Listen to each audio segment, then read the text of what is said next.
My brothers and sisters, whenever you face trials of any kind, consider it nothing but joy, because you know that the testing of your faith produces endurance, and that endurance has its full effect, so that you may be mature and complete, lacking in nothing. If any of you is lacking in wisdom, and ask God, who gives to all generously and ungrudgingly, and it will be given you. But ask in faith, never doubting, for the one who doubts is like a wave of the sea, driven and tossed by the wind. For the doubter, being double-minded and unstable in every way, must not expect to receive anything from the Lord. Christianity has existed in the world for more than 2,000 years. During this long period of time, Christianity has also encountered many challenges. In the 21st century, we can find that Christianity presents two faces to the world. First one, the face of the prosperity gospel, and the second one, the face of perseverance. When Christians cannot tolerate trials anymore, and when they cannot sustain their perseverance, they will switch to the prosperity gospel. So I have two questions about the contemporary situations. First question, could the Christian faith maintain its original faith as the Gospels mentioned, as the apostles mentioned in the Bible? And second question, could Christians maintain the original teaching that the Bible intends to say? So I would like to provide you with two examples in our contemporary. The first one, recently I saw a web page on the internet which shows a picture of a church torn down by the Christian communist government because government does not allow Christians illegally build churches. So I have a picture on the website. The first time when I saw it, I was shocked because the congregation took a picture in front of the torn down church. In China, Christians actually have freedom to build churches, but they have to ask the permission from the government. Because Christians in house churches refuse to have connections with the Communist Party, they are usually under the surveillance of communists when they have Sunday services. There are always several communist officers joining in their service because the officers want to make sure Christians will not do anything harmful to their country. The second example, on the other side of the Taiwan Straits, which is my country, Taiwan, a pastor told the congregation to hold money on their hands while they are praying in the Sunday service. And then actually the events also is reported on our TV program. So it looks just like this. The pastor said that this is a money ritual. Raising their hands with the money means a symbol of blessing for God to themselves or to Taiwan. Although the pastor emphasizes that the church will not force Christians to donate money, he still believes that this is an important step in Sunday services. If the congregation follows the ritual, they will obtain more opportunities of the supplying money from God. Christians like to stay in the church because they feel that God's blessing is concrete and touchable through the money ceremony. In Taiwan, there are only less than 5% Christians, including Mormon and Jehovah's Witnesses. So people, they do not understand who are Christians. Taiwanese people think that it is not necessary to become Christians because they only need to go to a temple and make wishes. Later, they pay back treasures if their wishes are fulfilled by a deity. The most famous goddess is Maju. In Taiwan, at least we have 10,000 Maju statue. She looks just like this. And more than 80% people, they are worshiping this goddess. The reason that she's famous is because they deeply feel her answers to people's requests when they have troubles. People who want to seek jobs, people who want to find spouses, and people who want to enter a good university want to Maju temple and make wishes. Maju usually uses supernatural methods to help people. Traditional Christianity is not as attractive as the Maju religion because people like instant protection from a powerful deity instead of telling them hanging on in their trials.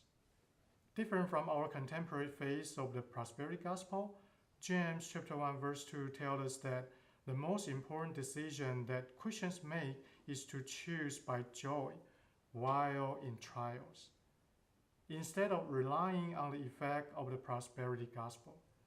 James says in verse 3 that trials will produce perseverance in Christian lives. In other words, perseverance can only be obtained after Christians go through the whole process of difficulties. Choosing the prosperity gospel is easy for Christians to escape trials. Probably, Christians can also feel happier when they stay away from trials. However, this is not what James intends Christians to do. The apostle wants Christians to receive their challenges, but not feel panic or sorrowful. The apostle expects that Christians can still be joyful in their trials. Some people may think that being joyful is difficult when they have trials. Indeed, this is a paradoxical situation between people generally, because people generally will not feel joyful when they have difficulties, not mention if they are persecuted. Some people may also think that they deserve to have prosperity instead of receiving trials in their lives because God is so powerful to protect them and to bless them. Verse 4 tells Christians that the joy comes from being mature and complete after a long term of perseverance in trials. In Christians' life, sometimes trials or persecution is not escapable, so they do not have to pray for using prosperity to replace their trials in their lives. Personally, I think the most significant passage James conveys to Christians is in the second part of the passage from verse 5 to 8. He says in verse 5 that people should seek the wisdom from God.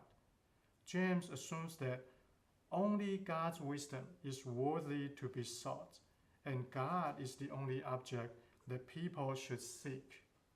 God's logic and expectation are different from most Taiwanese people's understanding.